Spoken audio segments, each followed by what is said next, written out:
Elsie, it is such an honor to be standing here with you today. I remember embarking on a trip from Johannesburg and walking into the airport lounge and seeing a copy of Woman. And guess who was on the cover? It was you. I lugged the copy back to the office and I said to our head of content, Claire Fulton, I'm like, we need Elsie for our Woman in Session. And thank you for joining us. It is such an honor and privilege to have you with us this morning. Elsie Pule, Group Executive from Eskom. How did you find the session this morning? I was so excited this morning when I walked into the room and I saw all of those young women. I was very excited, and then the panel that we had as well. I mean, we had great women on the panel. So I really enjoyed the insight and so on. But what I enjoyed more than anything else is the pragmatic approaches to the advancement of women instead of just talk. And we must commend you for the work and the great work that Eskom's actually doing to promote women within the workspace as well as within the sector. And thank you for no load shedding for the last couple of weeks. Thank you. And thank you to all the guardians, all the 40,000 guardians there who wake up every morning with one goal and one goal only: to meet a mandate and keep the lights on. Thank you for that. Elsie, today's been such an inspiring, impactful morning, and, we saw the young ladies in the room, we're hearing from beneficiaries. We've also heard about some of the great work that Eskom's doing. Can you elaborate a little bit about that? Yes, I'm going to maybe share specifically around the Eskom Women Advancement Program.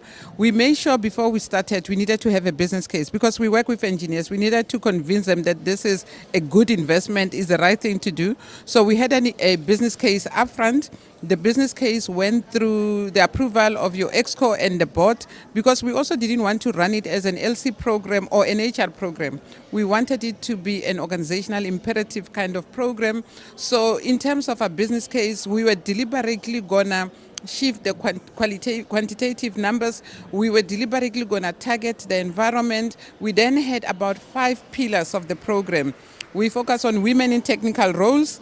There we looked at making sure that the environment within which they operated was conducive. Things like PPE. So making sure that you've got the relevant PPE that suits the anatomy of a female as well, instead of squeezing into your male-designed kind of PPE. We also looked at issues around ablution facilities, making sure that you've got sufficient ablution facilities for women. We also looked at the issue of safety. You might have seen a lot of our women working in the field at night, dangerous terrain. We also dropped a program where we said, my sister's keeper, to say no women should go out there without support, without somebody going with them, so that we also address the issues around safety. We then focus on women in nuclear. We wanted to increase the cadre of women in nuclear so that we can also have diversified the nuclear environment, particularly at Quebec Power Station. At the time, we had aspirations to build more nuclear. It didn't happen, but now I see there are opportunities. If you're looking at the IRP, that will have an opportunity to introduce additional nuclear. So it's not wasted that we continued building the skills on nuclear. We ran a program to train nuclear operators, and then 40% of them were female, and a lot of them, in fact, when I left the room, I met 2 of them here, and they were saying, we are products. And I said, if I had seen you, I would have said, these are some of the products who came into nuclear, who knew nothing about nuclear before the program.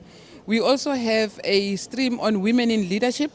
So we're focusing mainly not only at qualifications, because our women are educated, to make sure that we have our women in core roles. For example, currently, with all the power stations, 4 of them are led by females. And those power stations have been doing very well as well. And then national control is also led by a female.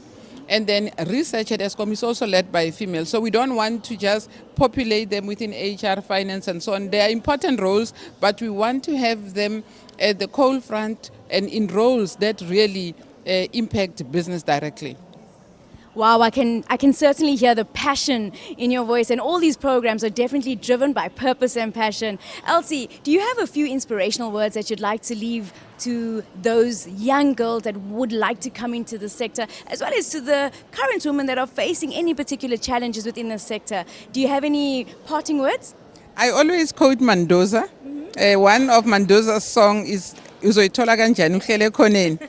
So for me, I always say to young women, make sure that you are in the driver's seat of your career. Be very clear about what you want and go out there and make sure that you are able to get what you want and you are not being second-guessed by society.